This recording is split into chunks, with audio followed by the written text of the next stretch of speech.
Hey, what's up my friends? Welcome back to the channel. Today's video is brought to you by Christopher Lee Jones, author of the book Mars Mission 1: Surviving the Kessler Effect. I hope you're having a great year so far. This is my second Cybertruck review video. If you haven't watched my 50,000 mile review, feel free to go check it out, as it has really good information about what to expect owning a dual motor Cybertruck, especially for travel adventures. Initially, I planned to make the second review at 75,000 miles, but this year we were on the road for much longer than anticipated, and the truck is now sitting at over 86,000 miles. So on this video, I'll break down my experience after reaching 85,000 miles in my Cybertruck. As you know, I took delivery of my Cybertruck on March 4th, 2024. Most of our travel adventures have been exploring the United States and Canada, from Miami, Florida to the Arctic Ocean and everything in between.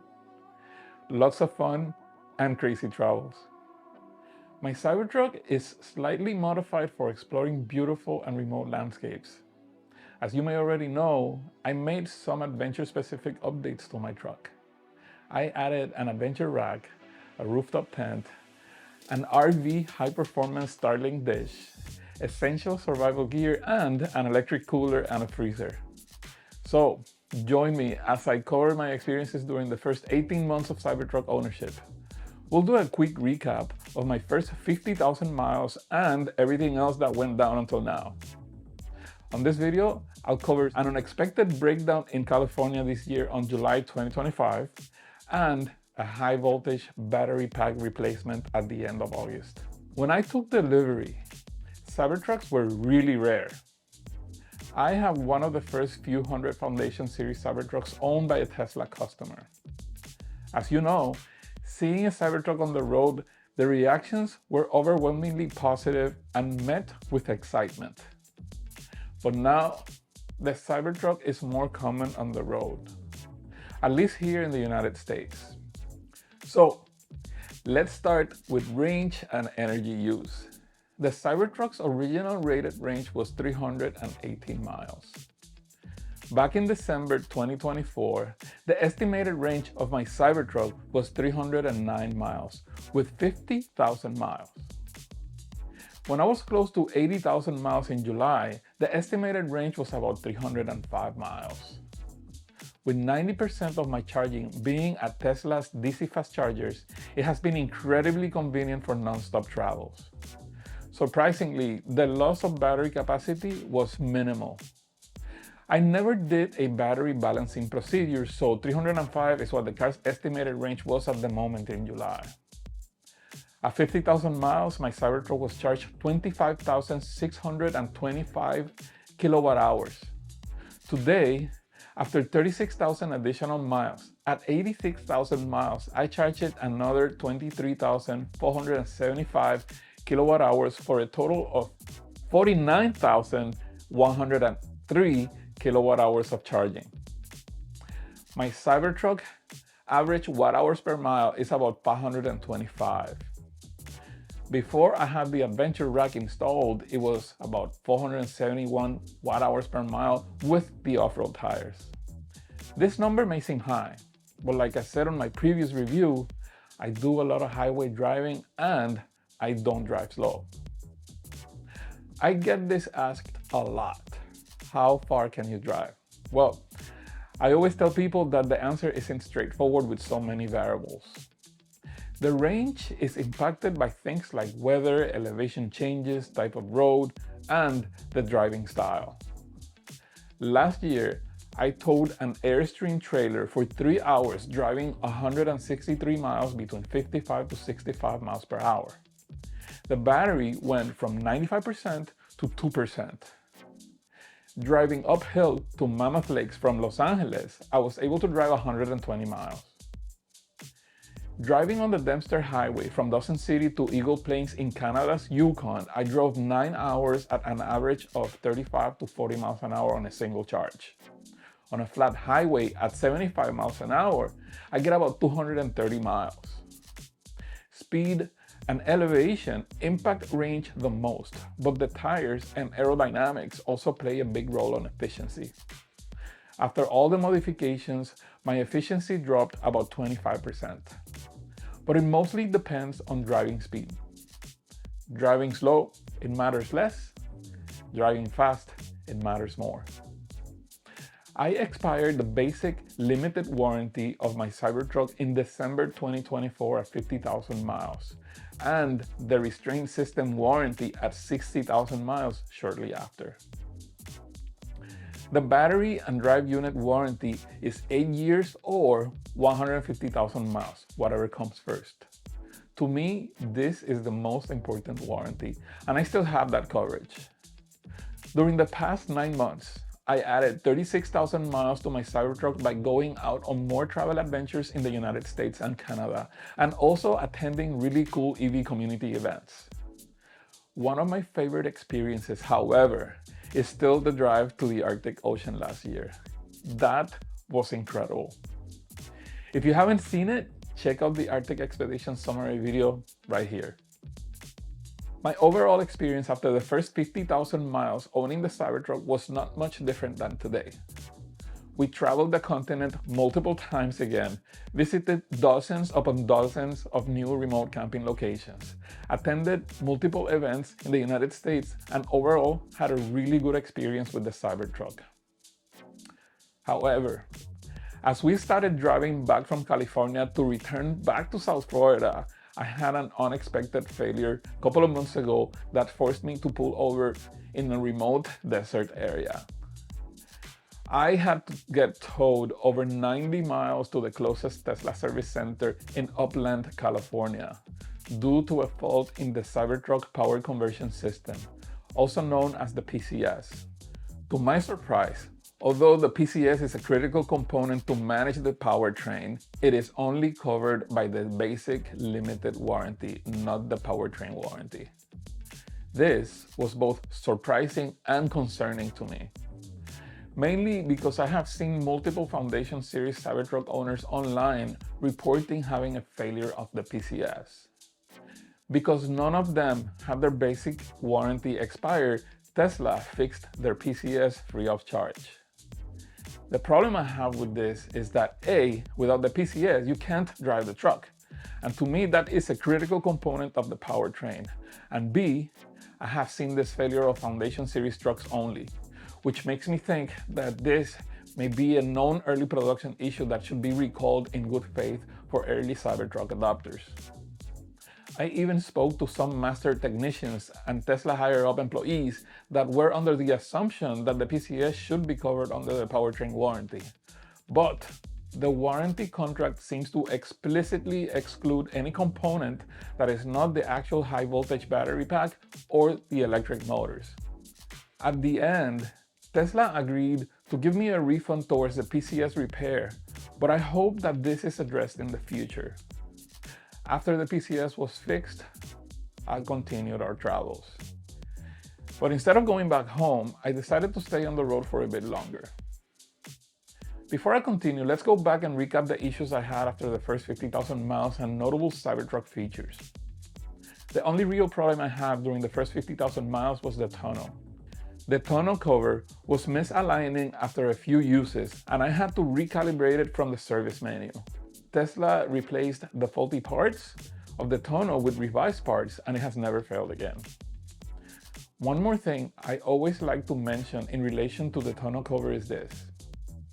The tonneau cover interacts with Tesla's Cybertent mode. This is Tesla's self-leveling camping system.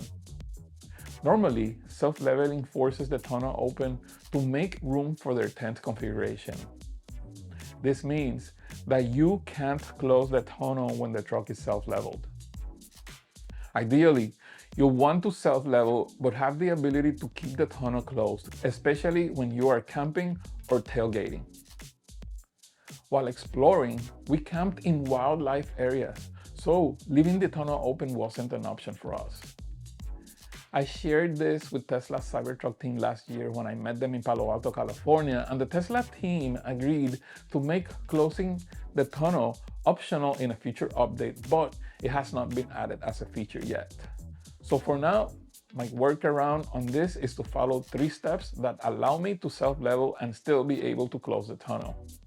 Step number 1, activate self-leveling or Cybertent mode.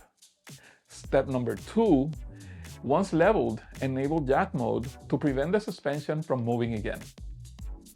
And finally, step 3, disable Cybertent mode. By following these simple steps, the truck is leveled and you can still open and close the tonneau as needed. Last year, the tonneau was the only component on my Cybertruck with a real issue. However, Tesla made 2 proactive updates earlier. They added a rivet to the accelerator pedal to prevent it from getting loose, and last year, while I was in Michigan, they replaced my rear drive unit to evaluate my original motor. The new motor is quieter and more efficient. They did this because at the time, I already had the Cybertruck with the most miles driven by a customer, and they wanted to evaluate wear and tear. Basically, I got a free update, which is a win-win situation. I have tested every Cybertruck feature. One standout feature is the mechanical differential lockers on the dual-motor Cybertruck. The mechanical lockers, just like on any off-road vehicle, improve traction when needed. The lockers make the wheels on the same axle rotate at the same speed to improve traction. My favorite Cybertruck feature, however, is steer-by-wire. The Cybertruck's steer-by-wire system eliminates the physical connection between the steering wheel and the wheels, using electronic sensors and motors to control steering. This allows for a variable steering ratio, making the vehicle nimble at low speeds and more stable at high speeds. It also reduces fatigue on long drives. Now, Full self-driving supervised was enabled at 40,000 miles on my Cybertruck. So that means that I've logged over 45,000 miles using FSD supervised on my Cybertruck. FSD makes long drives safer and definitely easier. It can even drive around town. It requires supervision, but it never gets tired. One thing to note about Cybertruck's FSD is that for some reason, many times you can feel the truck drift to the left side of the lane, sometimes even drifting out of the lane to the left. Leaning on the opposite direction of the steering prevents it from drifting out of the lane. Now, the air suspension on the Cybertruck is a game changer. It adapts to terrain seamlessly. On off-road surfaces, it absorbs every bump. Tesla's off-road features let you pick the type of terrain. I could talk for hours about the off-road app, so let me know if you would like a detailed off-road features video. The Cybertruck's stainless steel body is very strong and requires very little maintenance. My Cybertruck is wrapped because I wanted to make it look unique, not to protect it. During our travels, we mostly sleep in the rooftop tent, which currently is a bigger tent than the initial one I was using. The Cybertruck seats are big and feature a cooling and heating system. Another amazing feature is the sound system. The sound system on the Cybertruck is amazing, making music, audiobooks, and podcasts an immersive experience. The Cybertruck also has 4 110-volt outlets and a 240-volt NEMA 1450. I use the cabin outlets for electronics and to power a freezer and a cooler. The bed outlets power my stove and a high-performance in-motion Starlink dish. Maintenance on my Cybertruck has been minimal. I have so far only refilled the wiper fluid and rotated the tires. Thanks to my channel supporters, referrals, and the community, I have free supercharging on my Cybertruck until September of 2026. Let's go back to the current review details. After my Cybertruck was fixed in Upland, California, and we continued our travel adventures, just a month later, my Cybertruck started giving me issues whenever I went to a supercharger. The problem started in Moab, While we were having lunch with our friends from the YouTube channel Out of Spec, after a fun day off-roading Broncos in the red dirt of Utah. At first, I thought the problem was the charging stall. Let's try this again, because after, I don't know, 10 minutes here charging on a different stall,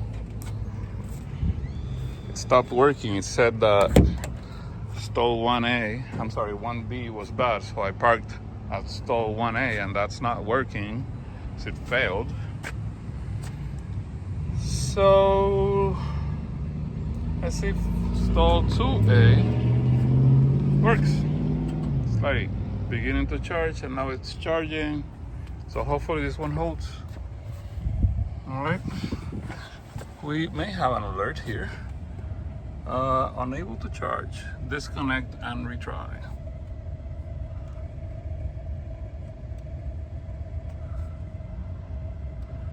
High voltage system error. Service required. That's not good. Huh. Okay, I had to make the trip from back there where I was having lunch back here, because for the second time, this time on the good stall, it's red. It won't charge. I have messages in the truck that say that I need to take the truck for service. But I have a feeling that it's the stall here. So let's take a look inside, see what the screen says now. See if it says the same thing. Unable to charge. Supercharger reports error. Unplug and retry. High voltage system error detected. Vehicle may not restart. Service is required. Jeez. So at this point, I am only going to move the car away from the charger. This is a 150 old V2 supercharger. There's a 250 supercharger here in the area here in Moab. So after I finish my meal, I'm going to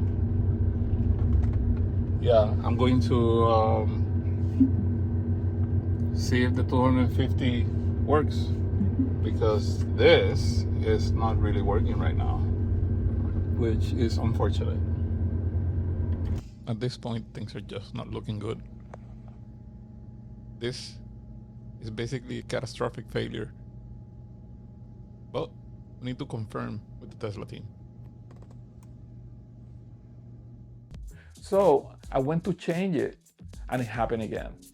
After lunch, I drove to a completely new supercharger location and the charging was intermittent. I was now driving back to California again, and this problem got worse with every charging session. So I decided to drive the truck to the closest service center, which was in Las Vegas, Nevada. The Tesla team provided me with a Cybertruck loaner. Well, the most difficult part of this whole thing has been done. We migrated all the stuff that's on the bed from my truck to this truck. They gave me a loaner here. So now my truck bed is empty and they can work on this issue that I have right now. At least they can diagnose it properly. So let's just move the last few things that I'm going to take with me, and that way they can work on the issue. So there's a lot of stuff that I am going to move, but not everything. Okay, got a loaner, Cybertruck, and I moved all the critical stuff that needed to be removed from my bed. It's all disorganized, but it's all here so that they can work on my truck. So I'm gonna take this truck with me. I also have all my essentials here, including one of the 3 fridges. So I have the stuff that I really need in here. And my computer bag, my drone, and my clothes. So I can go to the gym, I can eat, and I can do anything I need to do. Hopefully they find the source of the problem and they solve it. It's been great here at the Las Vegas Tesla Service Center. The guys here, Josh jumped right on it, and it's helping me get out of here as quick as possible. So let's see how this goes. Later, they found and explained in detail about the problem with my charging sessions, and it was not a defect failure on the Cybertruck. When the PCS, or power conversion system, was replaced previously in July, the seals that prevent intrusion from the elements into that area were not replaced. Instead, after the PCS was fixed, everything was closed using the same seals. This allowed dirt from the many off-road trails I have been driving on to find its way onto an area that needs to remain clean, causing intermittent shorts in the communication harness that damaged the high voltage battery. Once this was confirmed, my Cybertruck was scheduled for a high voltage battery pack replacement. The Tesla team notified me once my truck was matched to a new pack, confirmed that it would be a new pack, not remanufactured, and let me know once it got replaced a week later. This was very unfortunate inconvenience, but also something that is now probably very helpful for Tesla to ensure that if a PCS replacement is done, the procedure to close everything up needs special attention. Chances are that if I wasn't driving my Cybertruck through extreme environments frequently, this may have never been caught, but it did. I feel like once again, due to the way I test and use my Cybertruck, Tesla was able to identify a potential problem in the future that can now be prevented. Now, with the new high voltage battery, I noticed that the charging curve on the Cybertruck is better than before. Apparently, the new battery pack's chemistry provides a better charging curve, while still providing pretty much the same amount of driving range. Now, my truck shows an estimated range of 319 miles, which is actually more than when I picked it up last year, which was 318. Overall, I'm still very happy with my Cybertruck and would buy it again without hesitation. I still have 8 referrals available to provide savings for anyone looking to get a new Tesla. I think right now you can get up to $1,000 off. I think military members may get an extra $1,000 off, and depending on where you live, there may be additional incentives. If you'd like to use my referral link, it is in the video description. Final thoughts after 86,000 miles. Like I said before, to me the Cybertruck is more than a truck. It's a gateway to adventure. It will exceed expectations for most owners. If you need to tow 500 miles daily, it may not be ideal for you, but if you only tow occasionally, it is great. The Cybertruck's versatility and performance are great. It is built to take you anywhere. Thank you for watching. Don't forget to like, subscribe, and share your adventures or questions in the comments below. If you can provide additional support to my adventures and channels, don't forget that I have paid monthly subscriptions on Patreon, on X, and on YouTube. Your support goes a long way, and I thank you for it. Until the next time, keep exploring.